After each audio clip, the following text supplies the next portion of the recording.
Passé de 45 minutes dans les studios de King FM, The Morning King, avec les queens, ma sister, ma love, Bintou, et moi-même, j'ai là pour vous accompagner jusqu'à 10h.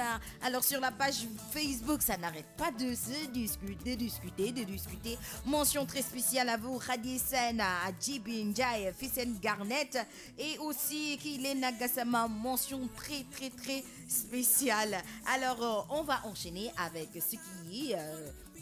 en ce moment, de découverte, on va parler de découverte. Et c'est quoi? Lac des Méduses. Méduses, Méduses. Alors, on va découvrir Lac des Méduses avec Bintou, jingle découverte, et puis on revient. Découverte dans la matinale. Découverte dans la matinale te ji dem ba Palo mu nekk benn composé d'îlots boo xam ne nekk mi ngi étendre aussi 643 kilomètres archipel la boo xam ne nekk dafa bëri ay îlots yoo xam ne ñu ngi ci biir mais lac des Méduses malheureusement il ne reste plus beaucoup de méduses dans le lac aux Méduses. Il faut dire que c'est une merveille de la nature qui attire de nombreux visiteurs au Palo, le lac aux Méduses. Mais ces derniers temps, les méduses dorées désertent ce lac d'eau saumâtre.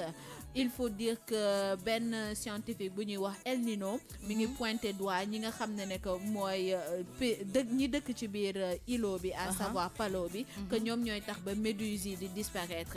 Merci cher Faye. Côté digital image yi ku ko bëgg a gis rek nga connecté wu ci site bi wala nga dugg ci page Facebook bi ñi ko gisul nag déglu ko ci 99.4 après boo leen seetaanee replay yi di ngeen ko mën a gis. Malheureusement, comme niñ ko waxee, alors qu'on dénombre d'ordinaire environ 8 millions de méduses inoffensives dans ce lac, des scientifiques de la Fondation pour la recherche sur les récifs de corail des Palos n'en ont recensé que 600 il y a un mois.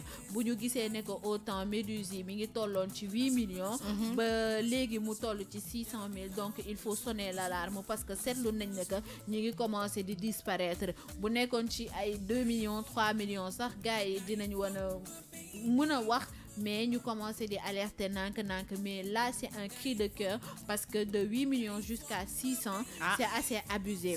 Moo tax ñu ne depuis la situation aurait encore empiré, estiment les professionnels du tourisme de la région, environ comme Seine Tour qui parle d'environ 300 méduses. Les gens sont inquiets, rapporte Modeste Lar, qui fait partie de l'association du tourisme des Palos.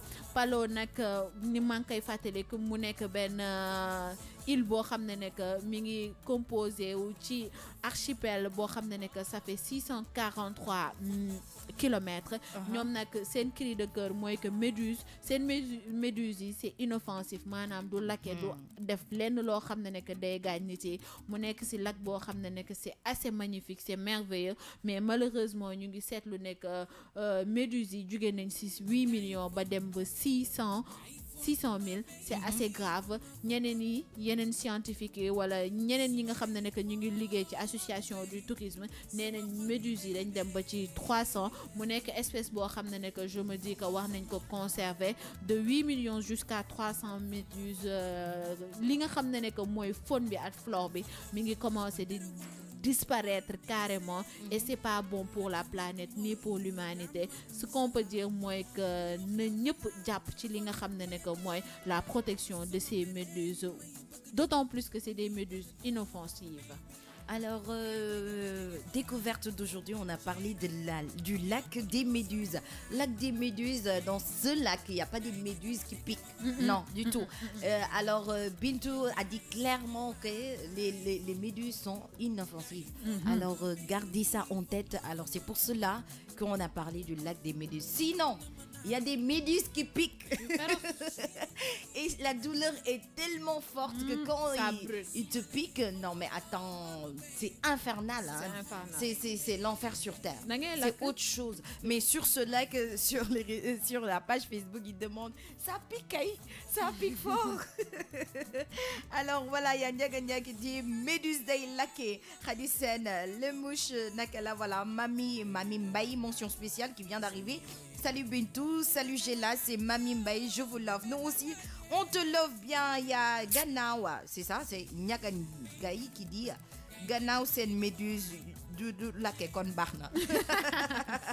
Voilà, c'est vrai que méduse de lac la bo xamné c'est juste pour nous garder quoi et puis c'est quelque chose de naturel. Donc le montagne nous prenez pour nous garder méduse pour mu gëna bëri au lieu que muy wagné disparaître mais wa village bi ñom lan lañuy def ba méduse di daw tamit. En fait amna ñoo xamné nek dañuy def chasse à la méduse par rapport à cela moo tax que méduse yi di disparaître bu baax a baax. koy doyee la bëgg xam. am na ñoo xam ne nekk c'est pour vendre am na ñoo xam ne nekk c'est pour les parcs aquatiques ku ci nekk sa usage. voilà sa objectif ci par rapport ak méduse yi loo koy doyee. j'espère que duñ ko lekk. Je ne sais pas. Je ne sais pas sincèrement parce que lépp loo xam ne nekk dañ koy wax fii rek il faudrait que ñu am ci précision ak éclaircissement bu leer nañ mais am na ñoo xam ne nekk c'est chasser les méduses am na ñoo xam ne nekk c'est pour vendre ça au parc aquatique am na ñoo xam ne nekk loolu moo leen neex jël ay méduses di leen rey tout simplement moo tax méduses yi di disparaître bu baax a baax. Alors, à 9h50 dans les studios de King FM, vous venez de découvrir le lac des Méduses.